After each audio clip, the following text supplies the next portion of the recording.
ओम श्री गणेशाय नमः। श्री शिव महापुराण रुद्र संहिता षष्ठी खंड चौथा अध्याय। इस अध्याय में हम जानेंगे नारद जी का भगवान विष्णु को क्रोध पूर्वक फटकारना और शाप देना, फिर माया के दूर हो जाने पर पश्चाताप पूर्वक भगवान के चरणों में गिरना और शुद्धि का उपाय पूछना, तथा भगवान विष्णु का उन्हें समझा बुझाकर शिव का महात्म जानने के लिए ब्रह्मा जी के पास जाने का आदेश और शिव के भजन का उपदेश देना। ऋषिगण बोले, हे महाप्राज्ञ, हे सूत, आपने बड़ी अद्भुत कथा का वर्णन किया है। भगवान शंकर की माया धन्य है, यह चराचर जगत उसी के अधीन है। भगवान शंकर के वे दोनों गण जब अपनी इच्छा से कहीं अन्यत्र चले गए, तब काम विहल और अपमान से क्रुद्ध मुनि नारद ने क्या किया? तुजी बोले, शिव की इच्छा से विमोहित उस राजकुमारी के प्रति विशेष आसक्ति होने के कारण अन्य अर्थ अनर्थ के ज्ञान से रहित मुनि ने उन दोनों को यथोचित शाप देकर जल में अपना मुख और स्वरूप देखा। शिव इच्छा के कारण उन्हें ज्ञान नहीं हुआ और विष्णु के द्वारा किए गए छल का स्मरण करके दुसह क्रोध में आकर वे उसी समय विष्णु लोक में जा पहुँचे। शिव की इच्छा से ज्ञान शून्य तथा समिधा युक्त जल रही अग्नि के समान क्रुद्ध वे नारद विष्णु से अत्यंत अप्रिय व्यंग वचन कहने लगे। नारद जी बोले, हे हरि, तुम बड़े दुष्ट हो, कपटी हो और समस्त विश्व को मोह में डाले रहते हो। दूसरों का उत्साह तुमसे सहा नहीं जाता। तुम मायावी हो और तुम्हारा अंतःकरण मलिन है। पूर्व काल में तुमने मोहिनी रूप धारण करके कपट किया, असुरों को वारुणी मदिरा पिलाई और उन्हें अमृत नहीं पीने दिया। छल कपट में ही रत रहने वाले हे हरि, यदि महेश्वर रुद्र दया करके विष न पी लेते तो तुम्हारी सारी माया उसी दिन समाप्त हो जाती। हे विष्णु, कपट पूर्ण चाल तुम्हें अधिक प्रिय है। तुम्हारा स्वभाव अच्छा नहीं है। भगवान शंकर ने तुम्हें स्वतंत्र बना दिया है। परमात्मा शंकर के द्वारा ऐसा करके अच्छा नहीं किया गया और तुम उनके प्रभाव बल को जानकर स्वतंत्र होकर कार्य करते रहते हो। तुम्हारी इस चाल ढाल को समझकर अब वे भगवान शिव भी पश्चाताप करते होंगे। अपनी वाणी रूप वेद की प्रामाणिकता स्थापित करने वाले महादेव जी ने ब्राह्मण को सर्वोपरि बताया है। हे हरि, इस बात को जानकर आज मैं बलपूर्वक तुम्हें ऐसी सीख दूंगा जिससे तुम फिर कभी कहीं भी ऐसा कर्म नहीं कर सकोगे। अब तक किसी तेजस्वी पुरुष से तुम्हारा पाला नहीं पड़ा था, इसलिए आज तक तुम निडर बने हुए हो। परंतु हे विष्णु, अब तुम्हें अपने द्वारा किए गए कर्म का फल मिलेगा। भगवान विष्णु से ऐसा कहकर माया मोहित नारद मुनि अपने ब्रह्म तेज का प्रदर्शन करते हुए क्रोध से खिन्न हो उठे और शाप देते हुए बोले, हे विष्णु, तुमने स्त्री के लिए मुझे व्याकुल किया है। तुम इसी तरह सबको मोह में डालते रहते हो। यह कपट पूर्ण कार्य करते हुए तुमने जिस स्वरूप से मुझे संयुक्त किया था, उसी स्वरूप से हे हरि, तुम मनुष्य हो जाओ और स्त्री के लिए दूसरों को दुख देने वाले तुम भी स्त्री के वियोग का दुख भोगो। तुमने जिन वानरों के समान मेरा मुंह बनाया था, वे ही उस समय तुम्हारे सहायक हो। तुम दूसरों को स्त्री विरह का दुख देने वाले हो, अतः स्वयं भी तुम्हें स्त्री के वियोग का दुख प्राप्त हो और अज्ञान से मोहित मनुष्यों के समान तुम्हारी स्थिति हो। अज्ञान से मोहित हुए नारद जी ने मोहवश श्री हरि को जब इस तरह शाप दिया, तब उन विष्णु ने शंभु की माया की प्रशंसा करते हुए उस शाप को स्वीकार कर लिया। तदंतर महालीला करने वाले शंभु ने अपनी उस विश्व मोहिनी माया को, जिसके कारण ज्ञानी नारद मुनि भी मोहित हो गए थे, खींच लिया। उस माया के तिरोहित होते ही नारद जी पूर्ववत शुद्ध बुद्धि से युक्त हो गए। उन्हें पूर्ववत ज्ञान प्राप्त हो गया और उनकी सारी व्याकुलता जाती रही। इससे उनके मन में बड़ा विस्मय हुआ। वे पश्चाताप करके बार बार अपनी निंदा करने लगे। उस समय उन्होंने ज्ञानी को भी मोह में डालने वाली भगवान शंभु की माया की सराहना की। तदंतर यह जानकर कि माया के कारण ही मैं भ्रम में पड़ गया था। वैष्णव शिरोमणि नारद जी भगवान विष्णु के चरणों में गिर पड़े। भगवान श्री हरि ने उन्हें उठाकर खड़ा कर दिया। उस समय अपनी दुर्बुद्धि नष्ट हो जाने के कारण वे बोले, माया से मोहित होने के कारण मेरी बुद्धि बिगड़ गई थी, इसलिए मैंने आपके प्रति बहुत दुर्वचन कहे हैं। हे नाथ, मैंने आपको शाप तक दे डाला है। हे प्रभु, उस शाप को आप मिथ्या कर दीजिए। हाय, मैंने बहुत बड़ा पाप किया है। अब मैं निश्चय ही नरक में पड़ूंगा। हे हरि, मैं आपका दास हूँ, अतः बताइए मैं क्या उपाय, कौन सा प्रायश्चित करूं जिससे मेरा पाप समूह नष्ट हो जाए और मुझे नरक में ना गिरना पड़े। ऐसा कहकर शुद्ध बुद्धि वाले मुनि शिरोमणि नारद जी पुनः भक्ति भाव से भगवान विष्णु के चरणों में गिर पड़े। उस समय उन्हें बड़ा पश्चाताप हो रहा था। तब श्री विष्णु उन्हें उठाकर मधुर वाणी में कहने लगे। विष्णु बोले, हे तात, खेद मत कीजिए, आप मेरे श्रेष्ठ भक्त हैं, इसमें संशय नहीं है। मैं आपको एक बात बताता हूँ, सुनिए। उससे निश्चय ही आपका परम हित होगा। आपको नरक में नहीं जाना पड़ेगा। भगवान शिव आपका कल्याण करेंगे। आपने मत से मोहित होकर जो भगवान शिव की बात नहीं मानी थी, उसकी अवहेलना कर दी थी, उसी अपराध का ऐसा फल भगवान शिव ने आपको दिया है, क्योंकि वे ही कर्म फल के दाता हैं। आप अपने मन में यह दृढ़ निश्चय कर लीजिए कि भगवान शिव की इच्छा से ही यह सब कुछ हुआ है। सबके स्वामी परमेश्वर शंकर ही गर्व को दूर करने वाले हैं। वे ही परम ब्रह्म है, परमात्मा है। उन्हीं का सच्चिदानंद रूप से बोध होता है। वे निर्गुण है, निर्विकार है और सत्व, रज तथा तम इन तीनों गुणों से परे हैं। वे ही अपनी माया को लेकर ब्रह्मा, विष्णु और महेश इन तीन रूपों में प्रकट होते हैं। निर्गुण और सगुण भी वे ही हैं। निर्गुण अवस्था में उन्हीं का नाम शिव है। वे ही परमात्मा, महेश्वर, परम ब्रह्म, अविनाशी, अनंत और महादेव आदि नामों से कहे जाते हैं। उन्हीं की सेवा से ब्रह्मा जी जगत के सृष्टा हुए हैं। मैं तीनों लोकों का पालन करता हूँ और वे स्वयं ही रुद्र रूप से सदा सबका संहार करते हैं। वे शिव स्वरूप से सबके साक्षी हैं, माया से भिन्न और निर्गुण हैं।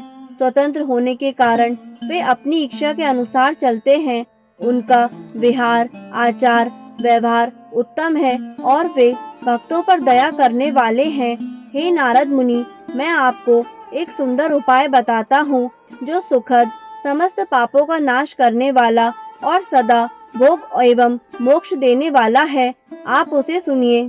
अपने समस्त संशयों को त्याग कर आप भगवान शंकर के सुयश का गान कीजिए और सदा अनन्य भाव से शिव के शत नाम स्तोत्र का पाठ कीजिए, जिसका पाठ करने से आपके समस्त पाप शीघ्र ही नष्ट हो जाएंगे। इस प्रकार नारद से कहकर दयालु भगवान विष्णु ने उनसे पुनः कहा, हे मुनि, आप शोक ना करें।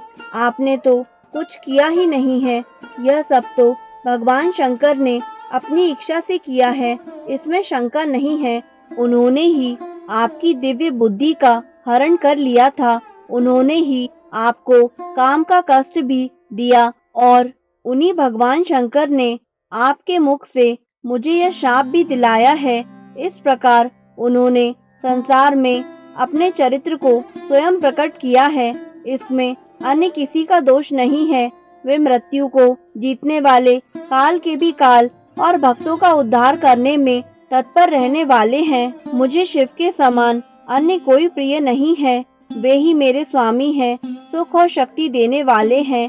वे महेश्वर ही मेरे सब कुछ हैं।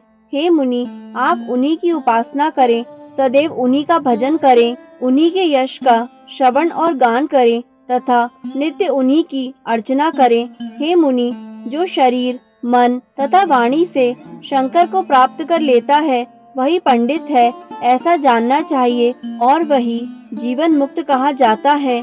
शिव नाम रूपी दावा अग्नि से महापातक रूपी पर्वत अनायास ही जलकर भस्म हो जाते हैं। यह पूर्णतया सत्य है, इसमें संदेह नहीं है। संसार में पापों के मूलभूत जितने भी प्रकार के दुख हैं वे सर्वथा मात्र शिव पूजन से ही नष्ट हो जाते हैं। अन्य उपायों से उनका नाश संभव नहीं है। हे मुनि, वही वैदिक है, वही पुण्यात्मा है, वही धन्य है और वही बुद्धिमान है जो सदा शरीर, वाणी और मन से भगवान शंकर की शरण में चला जाता है। जिनके विविध प्रकार के धर्म कृत्य तत्काल फलोन्मुख फल देने वाले होते हैं, उनका पूर्ण विश्वास त्रिपुर के विनाशक शिव में होता है। महामुनि, शिव की पूजा से जितने पाप नष्ट हो जाते हैं उतने पाप तो पृथ्वी में है ही नहीं। हे मुनि, ब्रह्म हत्या आदि पापों की अपरिमित राशियां भी शिव का स्मरण करने से नष्ट हो जाती हैं। यह मैं पूर्ण सत्य कह रहा हूँ। शिव नाम का कीर्तन करने वाले लोग ही शिव नाम की नौका से संसार रूपी सागर को पार कर जाते हैं। संसार का मूल पाप समूह है, उसका नाश नाम कीर्तन से निश्चित ही हो जाता है। हे महामुनि, शिव नाम रूपी कुठार से संसार के मूलभूत पापों का नाश अवश्य हो जाता है। पाप रूपी दावानल से दग्ध हुए लोगों को शिव नाम रूपी अमृत पीना चाहिए। पाप की दावाग्नि से तपे हुए लोगों को उसके बिना शांति देने का कोई अन्य उपाय नहीं मिल सकता। शिव इस नाम की अमृतमयी वर्षा की धारा से नहाए हुए लोग संसार के पापों की दावा अग्नि के मध्य रहते हुए भी शोक नहीं करते हैं, इसमें संशय नहीं है। राग द्वेष में निरंतर लगे रहने वाले लोगों की शिव के प्रति भक्ति नहीं होती है, किंतु इसके विपरीत अर्थात पापों से विरत रहने वाले लोगों की मुक्ति तो निश्चित ही होती है। जिसने अनंत जन्मों में अपनी तपस्या से शरीर को जलाया होगा, उसी की भक्ति भवानी प्राण वल्लभ शिव के लिए संभव है। भगवान शिव के प्रति अनन्यता पूर्वक की गई शिव नाम भक्ति के अतिरिक्त अन्य साधारण भक्ति व्यर्थ ही हो जाती है। भगवान शिव के प्रति जिसकी भक्ति एक निष्ठ तथा असाधारण होती है, उसको ही मोक्ष प्राप्त होता है। अन्य के लिए वह सुलभ नहीं है, ऐसा मेरा विश्वास है। अनंत पाप करने के पश्चात भी यदि प्राणी भगवान शंकर में भक्ति करने लगता है तो वह सभी पापों से निर्मुक्त हो जाता है, इसमें संदेह नहीं है।